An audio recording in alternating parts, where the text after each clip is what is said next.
Hello class 10th. In this video we will discuss some numericals on your chapter electricity.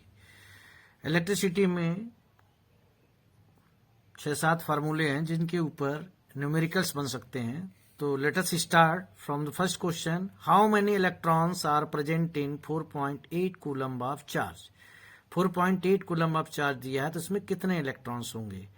तो यहां पर आपको मैं बता दूं जो फार्मूला यूज होगा that will be n is equal to q upon e. n है नंबर ऑफ इलेक्ट्रॉन्स, q है चार्ज जो दिया है क्वेश्चन में, एंड e है चार्ज ऑन वन इलेक्ट्रॉन जो कि होता है 1.6 इंटू 10 पावर माइनस 19 कूलम. और चार्ज आपको क्वेश्चन में क्या दिया है 4.8 कूलम. चार्ज की यूनिट कूलम होती है. n इज इक्वल टू हो जाएगा 4.8 divided by 1.6 into 10 power minus 19. Decimal से डेसिमल आप कैंसिल आउट कर देंगे. 48 अपॉन 16 ये ऊपर जाएगा, 10 पावर 19 हो जाएगा. And your answer is 3 into 10 power 19. इसकी कोई यूनिट नहीं होगी क्योंकि आप यहां पर बता रहे हैं how many electrons are present. ठीक है ना. n is equal to Q upon E. इसी क्वेश्चन को घुमा के एक तरीके से और पूछा जा सकता है क्या, इफ देयर आर, सपोज मैं बता रहा हूं, if there are 2.5 into 10 power 21 electrons in a conductor. किसी कंडक्टर में इतने इलेक्ट्रॉन्स हैं. Find the charge due to these electrons. इन इलेक्ट्रॉन्स की वजह से कितना चार्ज होगा. अब आपसे क्यू पूछा जा रहा है तो यही formula n is equal to Q upon E जो आया है तो q आ जाएगा n इंटू ई. ये फार्मूला लगेगा q is equal to n into E. तो कितने इलेक्ट्रॉन्स हैं 2.5 इंटू 10 पावर 21. एक इलेक्ट्रॉन पे चार्ज कितना है 1.6 इंटू 10 पावर माइनस 19. कैलकुलेशन करने का तरीका, नंबर का नंबर मल्टीप्लाई कीजिए, 2.5 इंटू 1.6 करेंगे और पावर का पावर में किया जाता है. ये आप जानते हैं, बेसिक मैथमेटिक्स है.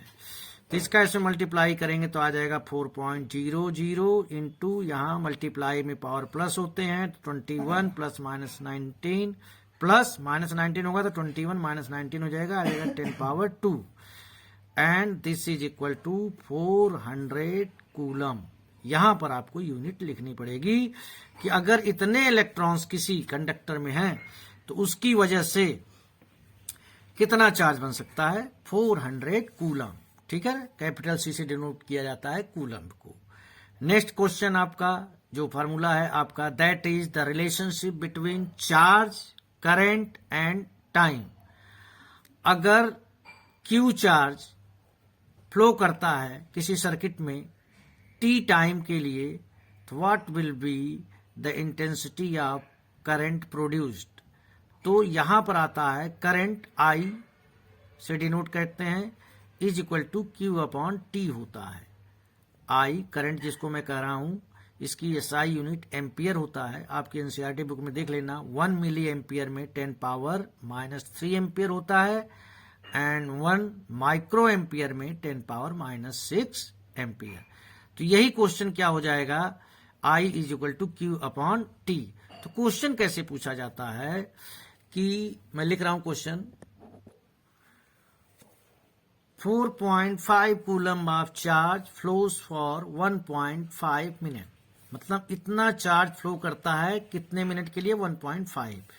तो आपका Q जो दिया है दैट इज 4.5, T जो दिया है that is in minute. So you have to convert minute into second. तो 60 के मल्टीप्लाई कर लेंगे, योर आंसर विल बी 90. मैं आपको बता दूं, अभी मैंने बताया कि करंट की यूनिट यानी आई जिससे डिनोट करते हैं इसकी यूनिट होती है एम्पियर.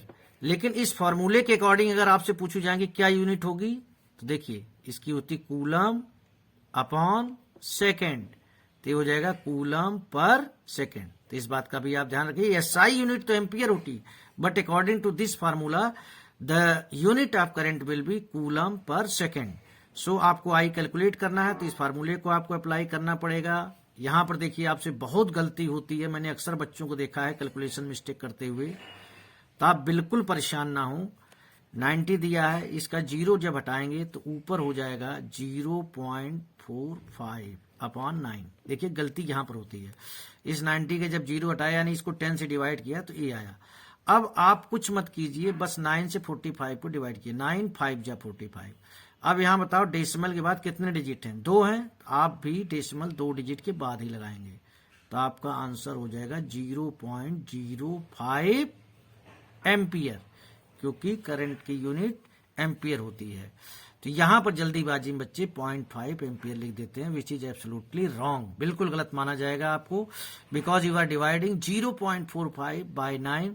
सो आप जीरो एक बार जाएंगे, क्योंकि 4 में तो 9 से आप डिवाइड कर नहीं पाओगे, तो 45 में जाओगे तो एक जीरो आपको बढ़ाना पड़ेगा। ठीक है, तो ये आपका क्वेश्चन हो गया कि अगर चार्ज, अब इसी को एक और तरीके से भी क्वेश्चन पूछा जा सकता है। क्वेश्चन क्या बनेगा,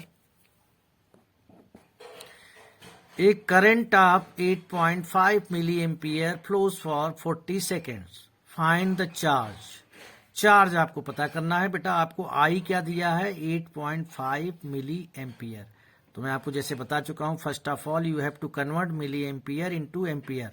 तो 1 मिली एम्पियर को एम्पियर में चेंज करने के लिए 10⁻³ से मल्टीप्लाई करते हैं। यहाँ टाइम को लेकर कोई दिक्कत नहीं है, ये पहले से सेकंड में है। तो अब आपको निकालना है Q, Q is equal to होता है I इंटू टी।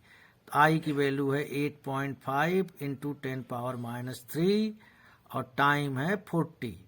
तो अब 40 का मल्टीप्लाई आप 8.5 में करेंगे तो ये आपका आ जाएगा 340 इंटू 10⁻³।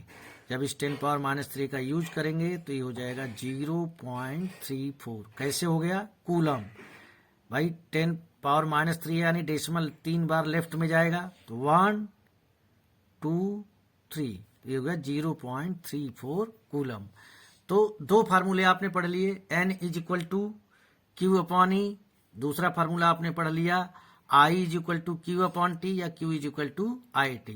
अब हम तीसरे फार्मूले की तरफ चल रहे हैं, जिसमें कि आपको सिखाया जाता है कि ये दो पॉइंट है A और B, और इनके बीच का जो पोटेंशियल डिफरेंस है वो V है। किसी चार्ज Q को अगर आप A से B तक कैरी करके ले जाते हैं, किसी चार्ज Q को आप A से B तक कैरी करके ले जाते हैं, तो वर्क डन क्या होगा, Q इंटू V। तो वर्क की यूनिट तो वैसे जूल होती है, बट मैं आपसे एक सवाल पूछ रहा हूं, पहले तो यहां सवाल पूछ रहा हूं कि कूलम होता है चार्ज की यूनिट, लेकिन इस फार्मूले से चार्ज की यूनिट क्या होगी, एम्पियर सेकेंड, क्योंकि आई का करंट का एम्पियर, टाइम का सेकेंड। अब यहां पर आइए, W is equal to QV लिखा है, तो Q का क्या होता है कूलम, V का होता है volt. Coulomb volt V work की एक यूनिट होती है, जबकि वर्क की यूनिट SI यूनिट जो होती है जूल होती है। तो क्वेश्चन कैसे पूछा जाता है, देखिए,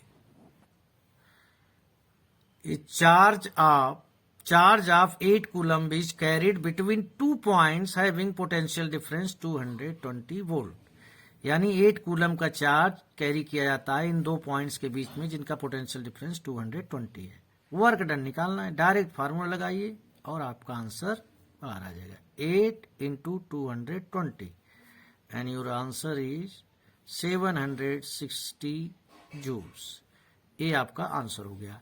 आपको एक चीज की जानकारी होनी चाहिए कि जब मैं आपको बताता हूं W is equal to QV, तो इसको आप ऐसे भी लिख सकते हैं Q is equal to W upon V, और इसको आप ऐसे भी ले सकते हैं V is equal to W upon Q।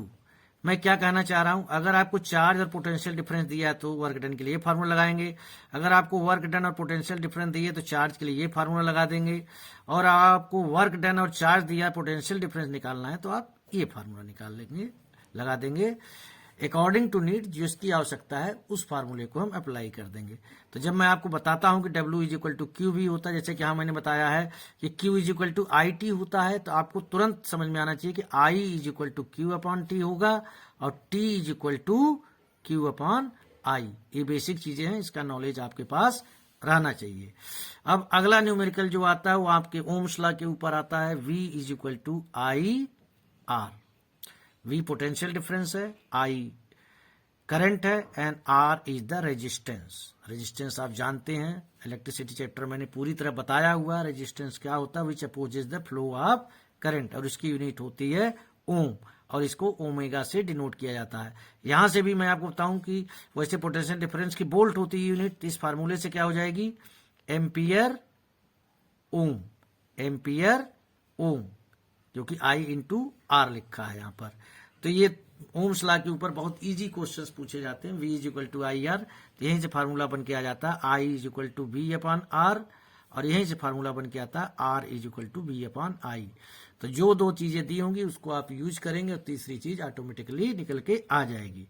But एक ऐसा भी न्यूमेरिकल पूछा जाता है जिसमें थोड़ा सा कैलकुलेशन होती है।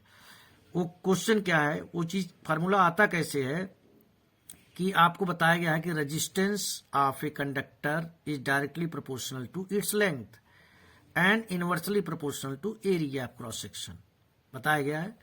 तो ये जब दोनों चीज आप ऐड करते हो, एक साथ लाते हो, तो हो जाता है L अपॉन ए, और जब इस प्रोपोर्शनल का साइन हटाते हो आप, तो यहां पर एक कांस्टेंट आता है जिसे आप कहते हैं रो, और रो क्या होता है, रेजिस्टिविटी। क्या होता है, रेजिस्टिविटी ऑफ द मटेरियल। तो R is equal to rho L upon A. इसके ऊपर भी क्वेश्चन पूछे जा सकते हैं। कैसे क्वेश्चन पूछे जाएंगे वो मैं आपको बताने जा रहा हूं। Length of a metal, conductor जो है वो मेटल है, इज 80 सेंटीमीटर। L क्या है, 80 सेंटीमीटर, तो इसको मीटर में चेंज कर लेंगे तो 0.80 हो जाएगा। Area and area cross section capital A 0.016 है। आपको निकालना क्या है, R निकालना है, जबकि रेजिस्टिविटी यानी रो दिया हुआ है 4.6 इंटू 10 पावर माइनस 8। सो आप फार्मूला लगाएंगे R is equal to rho L upon A. Rho की वैल्यू दी है 4.6 इंटू 10 पावर माइनस 8 इंटू, देखिए ये चीज और बता दूं आपको कि रेजिस्टिविटी की जो यूनिट होती है ओम मीटर होती है। ओम मीटर, ओमेगा का साइन यहां मैंने बताया है। रेजिस्टेंस की तो ओम होती है, लेकिन रेजिस्टिविटी की ओम मीटर। तो मैंने रेजिस्टिविटी की वैल्यू लिखी, लेंथ है 0.80 and area of cross section is 0.016। तो भाई क्या करना है आपको, 4.6 इंटू 10 पावर माइनस 8, ये 3 जीरो आप हटाइए डिनोमिनेटर से, तो ऊपर आ जाएगा आपका 800 अपॉन, नीचे डिवाइड कीजिए 4.6 इंटू 10 पावर माइनस 8 इंटू आ जाएगा 50 का मल्टीप्लाई आप यहां कीजिए, तो क्या आ जाएगा आपका 230 इंटू 10 पावर माइनस 8। ये क्या आ गया आपका, रेजिस्टेंस आ गया। तो अब इसको आप साइंटिफिक फॉर्म में लिखेंगे तो 2 पावर जो है -2 इधर आ जाएगा डेसिमल, 1 2 2.3 इंटू 10 पावर माइनस 6 ओम। ये आपका आ जाएगा आंसर। देखिए यहां पर सब कुछ रेडीमेड आपको दिया हुआ था, लेकिन हमेशा ऐसा नहीं होता है। अगर क्वेश्चन चेंज होगा तो कैसे होगा मैं आपको बता दूं। कंडक्टर का हो सकता है आपको रेडियस या डायमीटर दिया हो, यानी रजिस्टर जिसे कहते हैं, कंडक्टर जिसे कहते हैं, उसका हो सकता है आपको रेडियस या डायमीटर दिया हो। तो एरिया ऑफ क्रॉस सेक्शन निकालने का फार्मूला जो होता है that is pi R square. ये तो क्यों पाई आर स्क्वायर तो सर्किल का होता है, तो यहां क्यों सर्किल का लगा रहे हैं, क्योंकि किसी भी वायर को आप काटिए और उसके इस एंड की तरफ देखिए तो ये वाला एंड आपको सर्कुलर दिखाई देगा। तो जब सर्कुलर शेप में है तो उसका area of cross section circle का फार्मूला लगाएंगे। और इसी को अगर आप डायमीटर के फॉर्म में लिखेंगे तो पाई डी स्क्वायर बाई 4। तो मेरा सिर्फ कहना आपसे ये है कि अगर जैसे यहां पर एरिया ऑफ क्रॉस सेक्शन दे दिया है डायरेक्टली, किसी क्वेश्चन में आपको रेडियस या डायमीटर दे रखा हो और मान लो इसी क्वेश्चन में दिया हो और आपसे रेजिस्टेंस पूछे या कोई XYZ चीज पूछता है, तो एरिया क्रॉस सेक्शन निकालने के लिए आप ये पाई आर स्क्वायर या पाई डी स्क्वायर अपॉन 4 लगाएं। दोनों चीजें एक ही हैं और आप बहुत इजीली क्वेश्चन को निकाल सकते हैं। आपकी एनसीईआरटी बुक में भी ये क्वेश्चन दिया है। बाकी कैलकुलेशंस कैसे होती हैं, डेसिमल कैसे हटाए जाते हैं, पावर का कैसे है, ये आपको समझना होगा। एक बड़ा इंटरेस्टिंग क्वेश्चन पूछा जाता है, कंपटीशन वगैरह में पूछा जाता है। वो क्वेश्चन क्या होता है, पहले उस क्वेश्चन को मैं लिखूंगा तब आपको समझाऊंगा। क्वेश्चन ये है, length of a conductor gets double. Length जो है किसी कंडक्टर की 2 गुना कर दिया जाता है, and area of cross section is halved. Area cross section को आधा कर दिया जाता है, यानी लंबाई को 2 गुना कर दी जाती है और उसके तार के मोटापे को जो है और पतला कर दिया जाता है।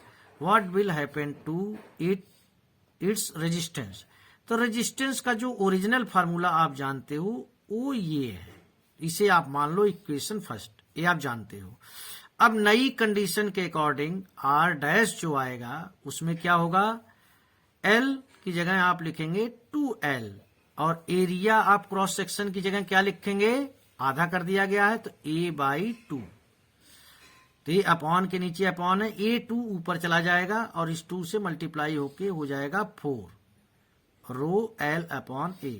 मैं आपको बताऊं, जब भी ऐसा क्वेश्चन पूछा जाए तो रो L अपॉन A को आप अलग रखेंगे, बाकी का नंबर जो है उसको अलग रखेंगे।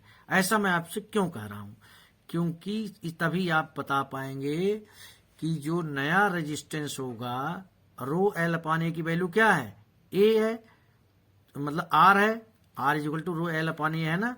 सो resistance will become 4 times of its original one, पहले का 4 गुना हो जाएगा। अब इसी क्वेश्चन को मैं पलट देता हूं कि लेंथ इज हाफ्ड, लेंथ को आधा कर दिया जाता है और एरिया क्रॉस सेक्शन को 2 गुना कर दिया जाता है, ठीक है ना। तो ये तो आप लिखेंगे नए कंडीशन के अकॉर्डिंग क्या आ जाएगा, L/2, और एरिया क्रॉस सेक्शन को आपने क्या किया, 2 गुना 2A। तो कभी भी गलती से इस 2 को 2 कैंसिल आउट मत कर देना, क्योंकि ये 2 आएगा बेटा नीचे, रो L अपॉन 2 2 जा 4A। मैंने आपसे बताया कि रो L अपॉन A को बिल्कुल अलग रखो, तो अलग रखे हो तो यहां बाहर क्या बचेगा, 1/4, क्योंकि डिनोमिनेटर में है ना। तो इसकी वैल्यू क्या होती है, R। So new resistance will become 1/4 of the original one. जैसे कि 2 गुना किया जाता है तो गेट्स डबल्ड, 3 गुना किया जाता है तो ट्रिपल्ड, और 4 गुना किया जाता है तो उसके लिए एक नया वर्ड आता है क्वाड्रपल्ड, क्वाड्रपल्ड, ठीक है ना। 4 गुना के लिए ये आता है। तो आई होप कि आपको अगर इसके ऊपर इस तरीके, आपके एनसीईआरटी में भी एक क्वेश्चन दिया है उसको भी आप देख लीजिएगा, तो आपको ये फार्मूला याद रहेगा। तो इसके अकॉर्डिंग आप बड़े इजीली जो जो चेंजेस जो कहेगा उसके अकॉर्डिंग आप करते जाएंगे and you will get your answer. तो बेटा इस वीडियो में यहीं तक। जो मैंने फार्मूले में एक बार जल्दी से बता देता हूं आपको, मैंने आज आपको क्या क्या बताया, N is equal to Q upon E, Q is equal to NE, Q is equal to IT, ohm's law V is equal to IR, and R is equal to rho L upon A। तो 50% electricity के जो numericals हैं वो मैंने आपको इस video में बता दिए हैं। आप वीडियो देखिए, क्वेश्चंस को समझिए, करिए। कोई डाउट हो तो उसको आप कमेंट सेक्शन में आप पूछ सकते हैं। अगली वीडियो में हम जो बचा हुआ पोर्शन है उसके ऊपर बेस्ड, अभी बहुत इंपॉर्टेंट टॉपिक बचा है, resistors in series and resistors in parallel.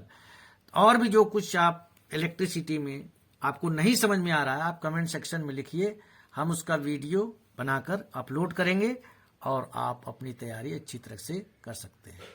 Thank you.